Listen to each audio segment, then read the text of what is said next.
नमस्कार दुनिया हालचाल को स्वागत करुछि मु संजय। आसंतु नजर पकाइबा वर्तमान मुख्य खबर उपरे। पाटणा वनांचल अंतर्गत मूसाखुरी पंचायत धनुर जयपुर बिजानाली सैनिकोटरू पाटणा वन विभाग गच्छित शालगड़ गुड़ी जबत करिछि। घटनास्थल में काठ माफिया फेरार थिया बेले गच्छित शालगड़ गुड़ी वन विभाग जबत करी पाटणा वनांचल कार्यालय को आनिथिले।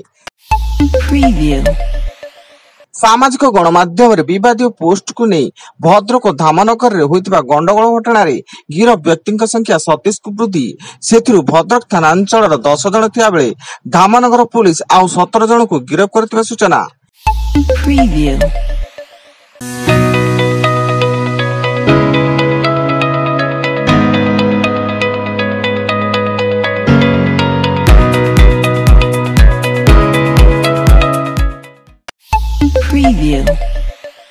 दुई दिनिया दिल्ली गस्तरे जिबे मुख्यमंत्री मोहन माझी दिल्ली रे निवेशक सम्मेलन रे जोग देबार कार्यक्रम रहिछि एवं राज्य को किपरि अधिक निवेश आसिबो सेहि नै निवेशकक सह आलोचना करिवे। बालेश्वर जिला शेरगढ़ निकट रे ट्रक रो पछपटु पिटिला बस। ए दुर्घटना रे 15 जन यात्री आहत होई निकटस्थ मेडिकल रे भर्ती। सोमवार विलंबित राति रे डॉल्फिन नामक बस कोलकाता रो कटक रो नावगां जाउथुला।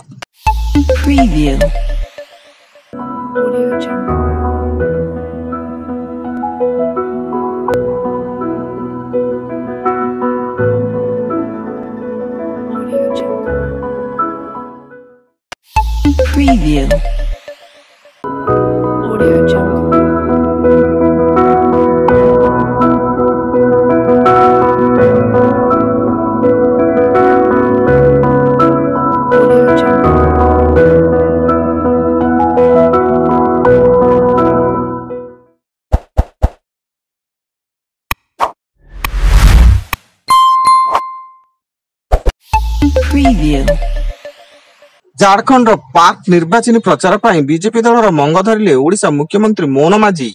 2 दिनिया झारखंड गस्तरे जाई जगन्नाथपुर और मझिगां विधानसभा क्षेत्र अंचल में अनुष्ठित परिवर्तन यात्रा जनसभा उद्बोधन देथिबा बेले आज क्लोहान अंचल चौबेसाठारे विराट जनसभा को संबोधित करिवे मुख्यमंत्री।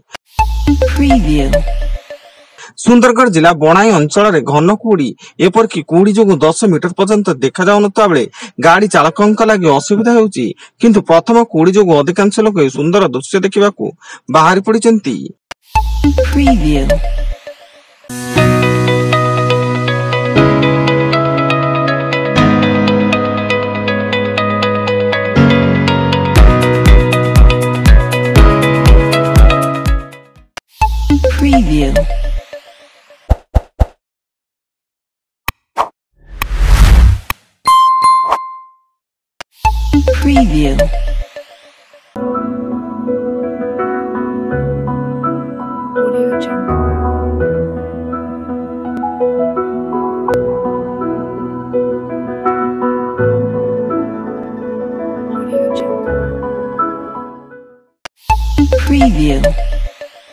केन्द्रापड़ा जिलार राजनगर थाना एसआई नरेंद्र कुमार सिंह को सस्पेंड। स्थानीय हंसुआगुड़ा गाँव जड़े व्यवसायी को माड़ मारी लौलुआण करने अभियोग पर कार्यानुष्ठान नहीं केन्द्रापड़ा एसपी।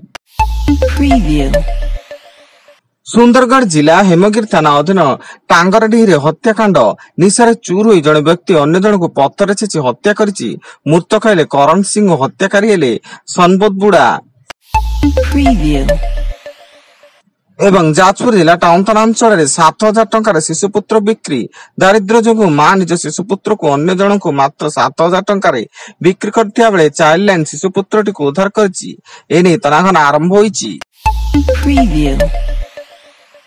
वर्तमान पाई एतिकी। अधिक न्यूज अपडेट्स पाई विजिट करंतु आम वेबसाइट www.duniyahalchal.in। धन्यवाद।